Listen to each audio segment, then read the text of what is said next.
Agent, please report to the TimeSnap lab when ready.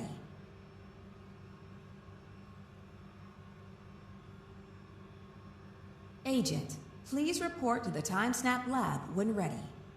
Hello, Agent. Welcome to CARPA's TimeSnap lab. I'm Director Wells.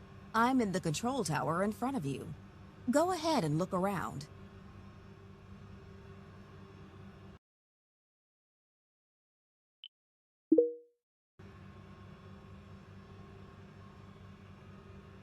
You'll soon be in the 1850s, the decade before the American Civil War, investigating the effects of the Fugitive Slave Law. CARPA wants you to determine what effect the law had on life in the northern states. The Fugitive Slave Law was part of the Compromise of 1850, which was passed in an attempt to avoid war. Despite Southern efforts to control enslaved people, thousands managed to escape into the North. This law was designed to end such escapes by strengthening an earlier fugitive slave law. The law compelled federal courts and lawmen in the North to arrest and try anyone suspected of being a fugitive. The accused were not allowed to defend themselves in court. Your mission is to document the effects of the law. You'll need to gather evidence from multiple locations across the North. CARPA wants to know if this law reduced tensions between North and South or increased them. You can analyze documents, objects, and, with CARPA's experimental mind meld technology, listen in on people's thoughts. As you analyze evidence, you'll automatically generate field notes about the causes of the massacre. There's something you should look at. Agent, CARPA has recently acquired a document that claims to shed light on the effects of the Fugitive Slave Law. At least, that is what the title says. This print is actually called The Effects of the Fugitive Slave Law, and it shows a party of slave catchers chasing down 4 men escaping slavery.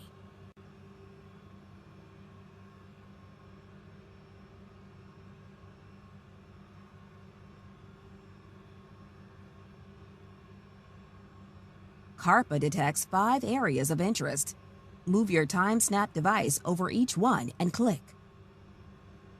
The text is analyzed. A little more readable now. A quotation that says not to return a servant to his master. Do you think this was used as an argument against the Fugitive Slave Law? The text has been enlarged. This image was printed in New York in 1850. The year the Fugitive Slave Law was passed.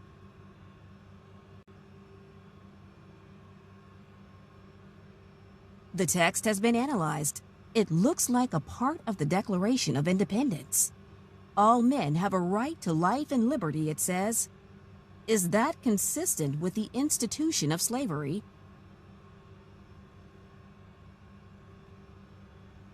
The artist has depicted these slave catchers firing on unarmed men. Not very sympathetic figures at all. These men have such expressive faces. The artist wants the viewer to empathize with their distress. Close the document when you're ready. Well, the artist behind this work certainly found a lot to criticize about the Fugitive Slave Law. According to this print, it was not a solution to the nation's growing sectional divide. We're almost ready to start, but first, we'll need to activate your heads-up display so we can stay in communication. Aim your TimeSnap wand at me and click. I'm in the control tower. We're synced. You can adjust your settings again here in the left panel. You can see your location and position here in the right panel. Stand by, Agent. CARPA is using the chrono power in this fragment to triangulate your destination. We've unlocked 3 portals to the northern states in the 1850s. Where do you want to go first? Boston, Massachusetts, the heart of the abolition movement.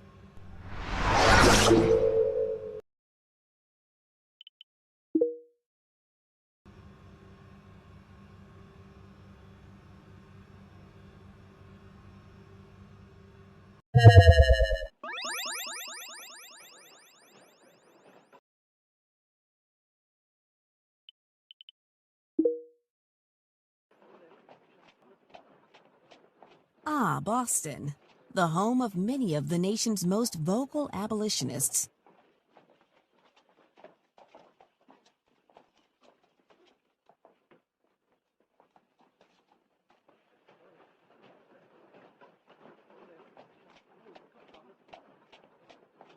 Could the fugitive slave law possibly impact life here in this anti-slavery city?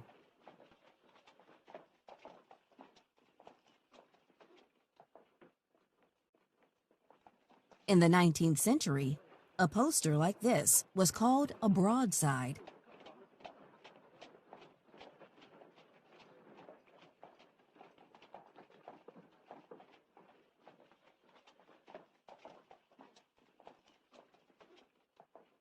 This broadside concerns a recent kidnapping.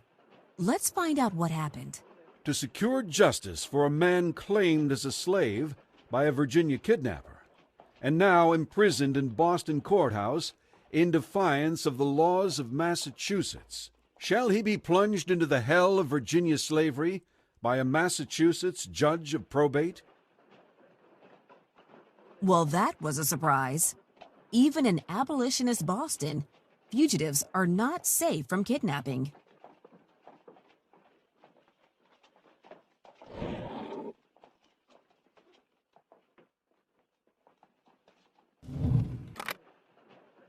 Did I mention people are frozen in time? You can't interact with anyone, but you can mind meld to hear their thoughts. Find out what he thinks about the kidnapping. A meeting, huh? What do these radicals hope to accomplish? The collapse of the Union? Southern secession would devastate this nation. No fugitive stranger is more important to me than my own country or my duty to the Constitution. These abolitionists are halfway to enacting mob rule in Boston. Every time a Southerner comes to collect his property, they stage a riot. She is a match for Anne Warren Weston, a Boston anti-slavery activist. My heart breaks for Anthony Burns. And it could have been far worse had my friends not been at court by chance. Burns would have been carried off with no stir. It must be important. Harpa detected this medallion she is wearing. It may be interesting. It says, "Am I not a man and a brother?"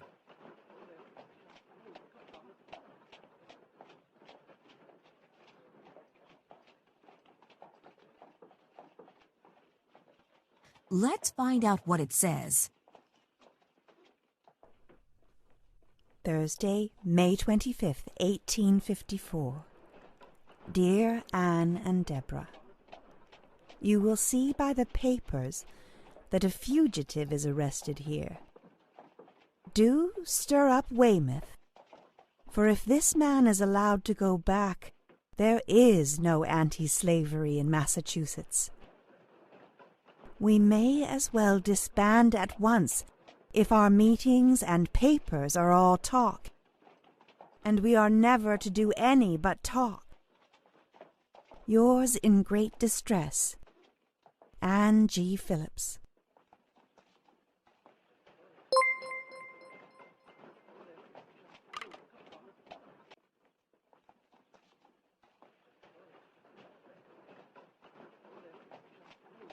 He is looking over his shoulder. Is he being followed? The slavers got Sims. Now they have Burns. But I won't let them get me. I sleep with one eye open. Every week, more folks leave for Canada. I don't blame them. But I'll stay here and make my stand. Self-defense, that's the key. If my free papers don't protect me, I'll have to take matters into my own hands. What is that for?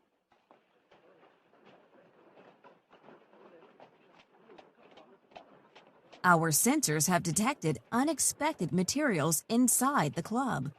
It has been hollowed out and filled with lead, making the club much heavier than it appears.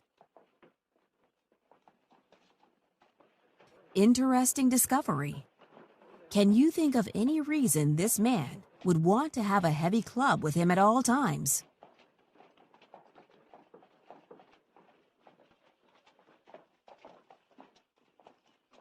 This is Uncle Tom's Cabin, one of the most famous books of the 19th century. Have you heard of it?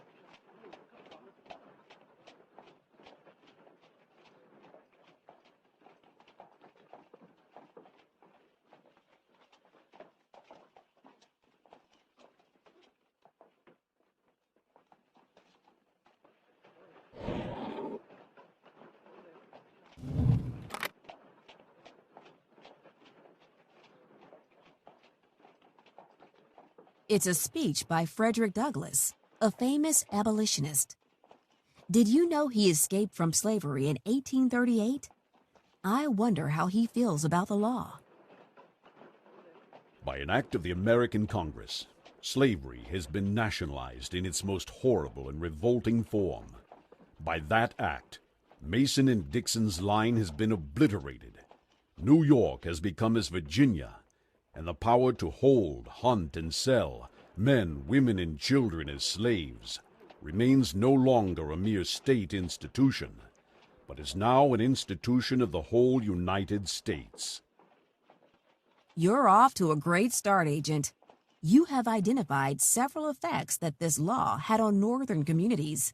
Before you close this portal, please select an artifact you analyzed. CARPA will use the artifact's chronopower to generate the next portal.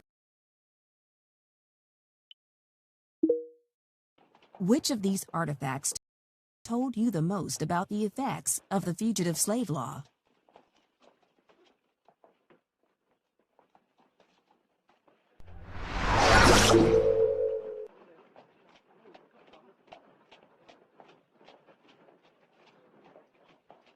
Great start, Agent.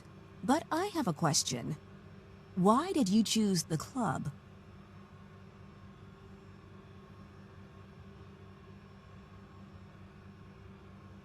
Thanks. I'll pass this on to the CARPA archaeologists. Christiana, Pennsylvania, a small town. CARPA is detecting gunfire.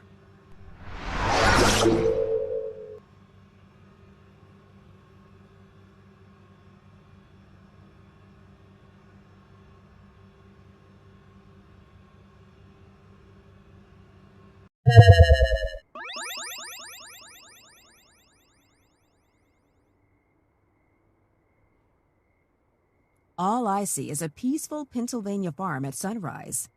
Could the CARPA geotemporal locator be malfunctioning? Oh, there's the fighting. Let's find out if this is an effect of the fugitive slave law.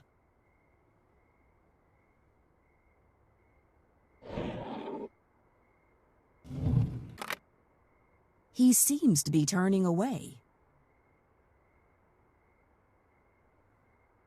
He must be an officer of the law. He is a match for Edward Gorsuch, a Maryland slaveholder. I'll go up and get my property. What's in the way? The law is in my favor, and the people are in my favor. I will have my property or go to hell. It must be important. It's a petition to the state of Maryland. The petition of Edward Gorsuch of Baltimore County, state of Maryland, respectfully shows that his said slaves, Noah, Nelson, George, and Joshua, escaped from his services and ran off on the 6th of November, 1849. Your petitioner prays your honor to enable him to obtain the benefits of the acts of Congress approved September 18th, 1850.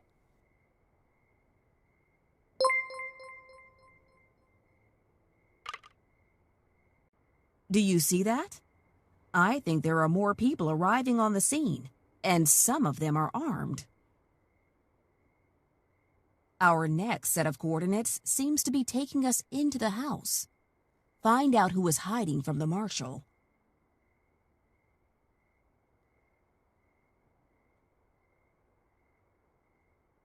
This woman is a match for Eliza Parker. In fact, this is her house.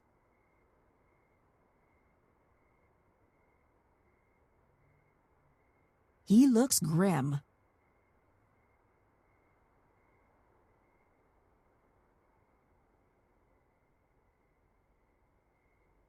This woman is a match for Eliza Parker. In fact, this is her house. Did the neighbors hear me? Are they here yet? We all agreed the horn means trouble, and you come running. Since that law came down, this entire county has been terrorized by kidnappers. They steal people out of their own beds. Since dawn, this Maryland gang has been howling at our door, saying we must give up our friends or they'll burn the house down. Agent, do you think the people we saw moving towards the house were responding to her call? Looks like a horn.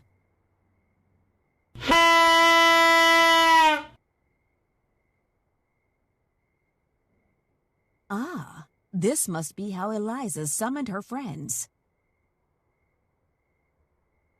He looks grim. I thought I was safe here. What a fool. Nowhere in the entire country is safe anymore. If he is fleeing slavery, could this be one of the men named in that petition?